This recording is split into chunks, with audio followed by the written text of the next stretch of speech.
voy a hablar no tanto de la naturaleza del arte paleolítico, de sus funciones, sus finalidades, etcétera, cuanto de un problema que atañe a los investigadores en general muy profundamente. El arte paleolítico se diría que de una manera más bien general y un poco aparatosa fue descubierto con el descubrimiento de la cueva de Altamira, aunque Lartet ya había hecho sus descubrimientos en arte mobiliario en las cuevas del Pirineo de Francia. Sin embargo, aquello había pasado por desapercibido, se le había aceptado como un arte prehistórico, pero Altamira planteó un problema definitivo.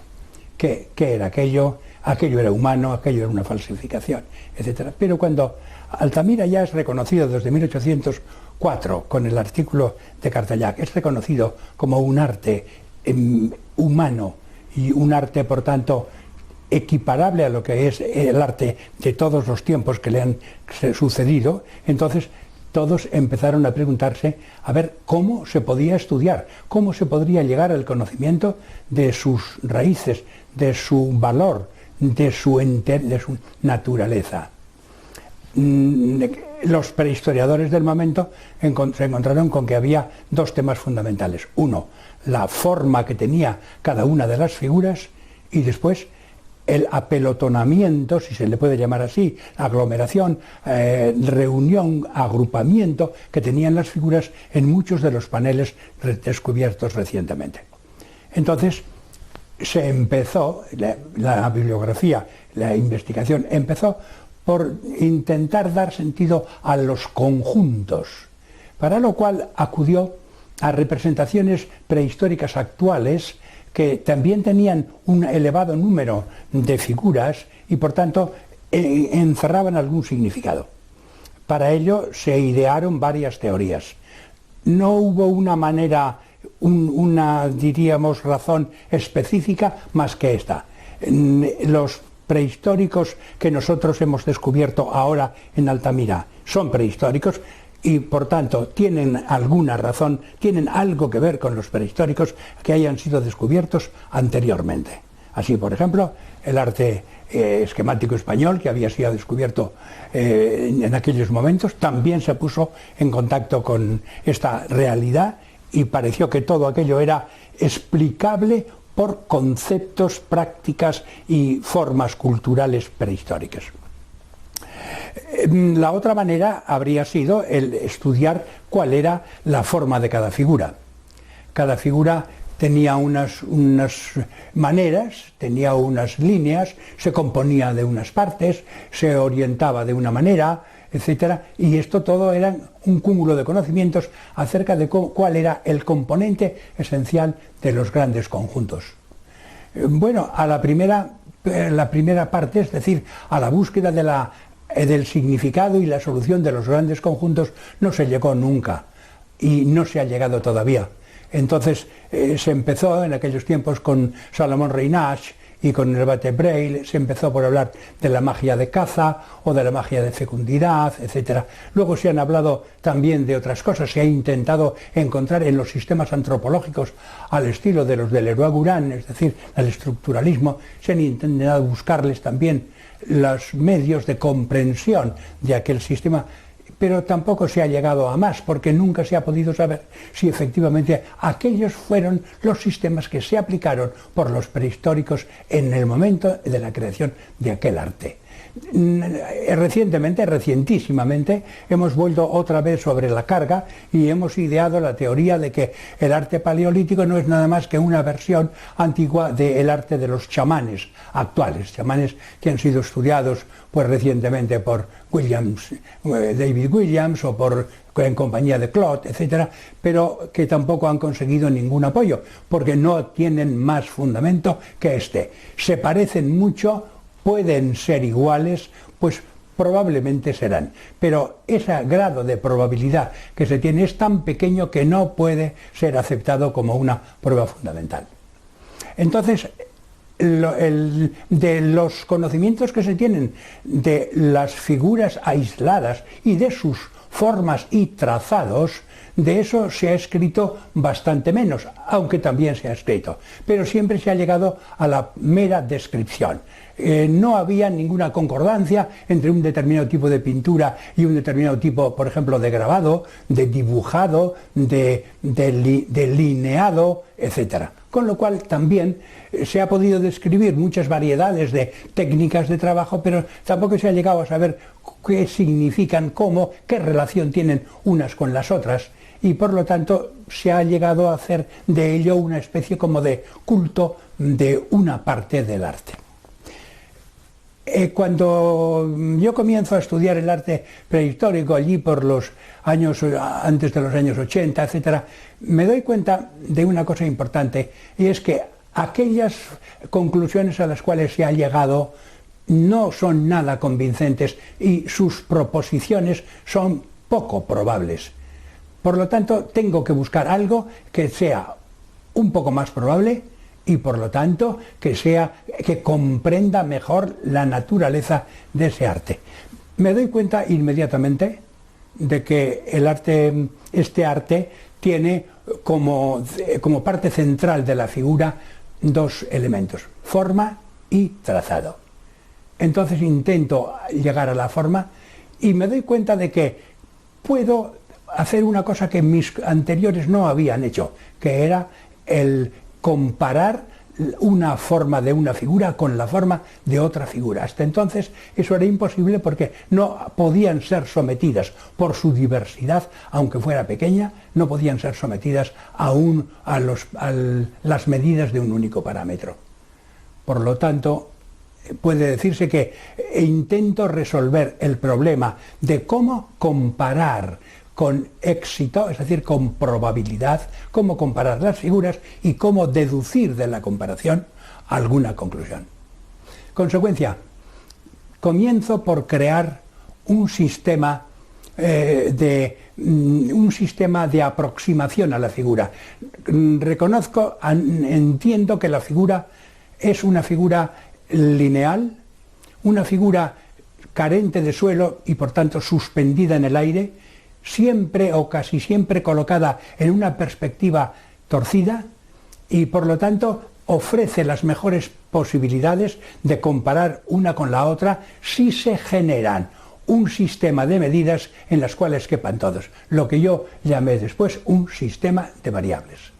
Para eso utilicé una red de variables que recorría la figura a lo largo y ancho mediante una variable y después, aprovechando todos los puntos en donde la figura cambiaba de orientación, todos los puntos naturales en donde se separaban las partes esenciales de la figura, aquellos eran puntos de arranque o de fin de un sistema de variables que llegué a reducir a 20, que me parecieron las más importantes.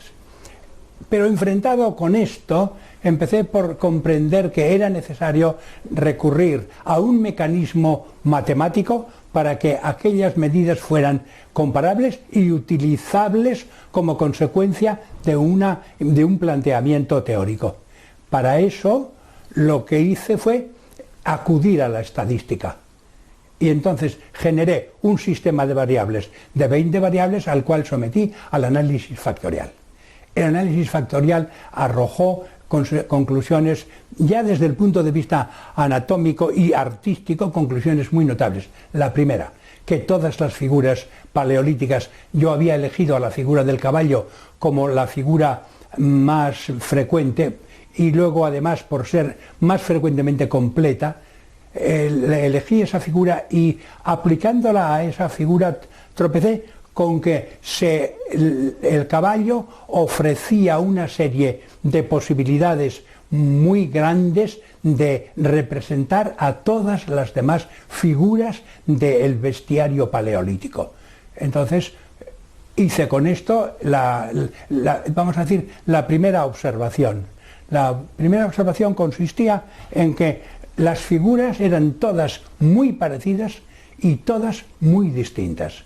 Y estas diferencias eran generalmente poco notables, no en todas, pero en muchos casos eran poco notables. Había que aprovecharlas para, utilizando las como materiales del análisis factorial, había que utilizarlas para ver cuál era su composición factorial. Es decir, cómo se repartían las partes naturales, se repartían en partes que respondieran a los factores estadísticos, cosa que ocurrió. Entonces, comprendí que la figura paleolítica tenía un sistema de desarrollo según el cual se dividía en 4 partes distintas, que eran cuello y arranque de tronco, tren delantero interno, tren delantero externo y longitud total de la figura. Esa era la composición. Curiosamente, todos los grupos factoriales que se podían sacar del tratamiento de las figuras coincidían en que todas las variables se agrupaban en 5 partes, y eso era, por así decirlo, como la norma. Se había llegado al conocimiento de cómo era la realidad interna de la figura paleolítica individual. Esto era, voy a terminar aquí porque me estoy cansando un poco, pero sobre todo porque se puede romper, ¿no? Sí, se puede. Bien. Es muy largo, ¿no? Es un poco largo, pero luego se puede cortar también. Ya, pero hay que cortar bien en sitios en donde después no sufra el discurso. Te acordarás de eso, ¿no? Venga, continúo. Entonces, la otra parte, estos dos eran, diríamos, 2 consecuencias fundamentales. Una de ellas, que las figuras se parecían tanto más entre sí, cuantas mayor número de partes tenían y cuantas partes tenían la misma proporción en sus variables. La naturaleza de la identidad de la figura está en la proporción repetida en más de 2 o 3 partes esenciales de la figura, que es el mecanismo por el cual toda la figura paleolítica se divide y se diferencia de las restantes. Ahora hablemos de otro punto que es fundamental dentro de la figura. Esto nos lleva, naturalmente, a hablar de la naturaleza del arte paleolítico en el sentido personal. No hablamos ya del significado genérico de cómo han sido cuál ha sido el sentido de esos dibujos, de esas actuaciones, etc. No, estamos hablando ahora de la naturaleza personal. ¿Quiénes son los que han hecho esas figuras? ¿Cómo se han relacionado entre sí? ¿Cómo se relaciona una figura con la otra? ¿Cómo puede atribuirse a un autor una figura que se entiende que es de él porque se parece mucho a una que se sabe que es de él? Este es el problema. Por lo tanto, había que buscar una referencia a un modelo intangible para después, siguiendo ese modelo, interpretar las agrupaciones de las partes de idénticas variables de las figuras, identificarlas como obra de un autor. Para eso elegí la experimentación. Pensé que si partía de un modelo cuyos autores podía localizar, identificar porque los conocía y porque les entregaba los materiales para hacer sus trabajos, si podía localizar y podía, por tanto, atribuir a cada uno de los autores que conocía las obras que habían hecho, y de esa manera podría también interpretar a quiénes habría que atribuir aquellas obras que tenían los mismos o parecidos caracteres a aquellas que habían mostrado los experimentadores al hacer sus obras. Es decir, lo que se llama, creé un modelo experimental. Y ese sirvió para interpretar a todas las figuras prehistóricas cuyos autores no se conocían.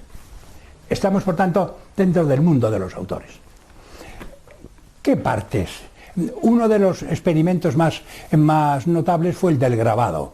El grabado es la repetición sobre condiciones idénticas a las del Paleolítico superior, grabado y repetición de figuras de caballo, etcétera, que fueran después comparables con las paleolíticas, etcétera. El trazo se reveló como uno de los elementos fundamentales. El trazo fue analizado en aquellas partes, así como para dividir y hacer el esquema del sistema de variables de figuras dibujadas. Utilicé un dibujo. Aquí ahora ya no podría hacer exactamente lo mismo, porque el trabajo del manejo de un buril sobre una plaqueta de hueso no tiene las mismas condiciones de formas, de alteraciones del fondo de los surcos, etcétera, que tiene una tiza o un trozo de carbón, con el cual se hacen habitualmente las figuras paleolíticas. Entonces pasé a generar un nuevo sistema de variables que tenía como número de variables aquellas en las cuales cambiara la dirección de la línea, que es donde se producía el cambio, el movimiento de la mano para lanzarla de una manera de caer a una manera de subir, de una manera de levantarse a una manera de caer, etcétera, que es lo que indicaba lo más peculiar del movimiento de la mano.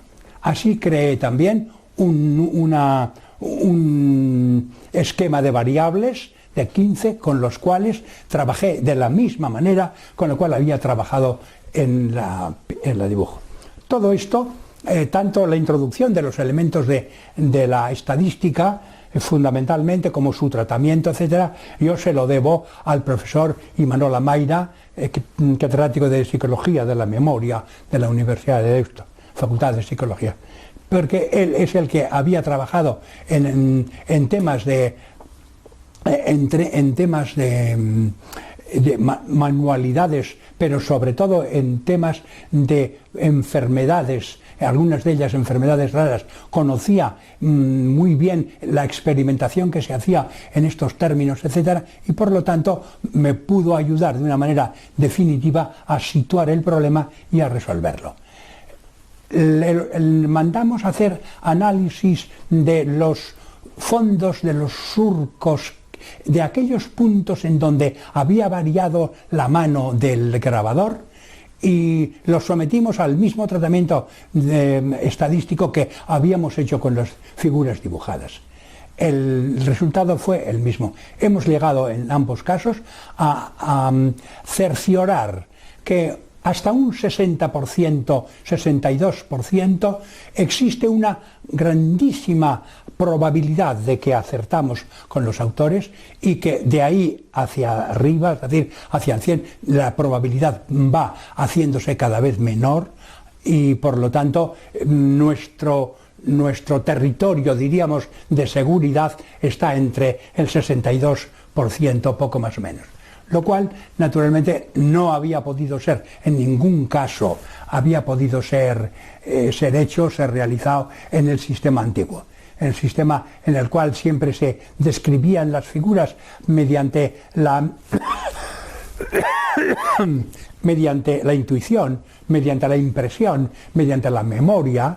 Eso no tenía el menor valor, puesto que esto podía variar, y variaba según las reglas gestálticas, por ejemplo, variaba de un autor a otro, no tenía el menor valor, tenía un pequeño valor, diríamos, sí, la aproximación de los sentidos, etcétera, pero pequeño valor en comparación con este. Y luego teníamos, por tanto, una facilidad muy grande para determinar quiénes habían sido los grabadores, si habían colaborado, si habían ellos simultáneamente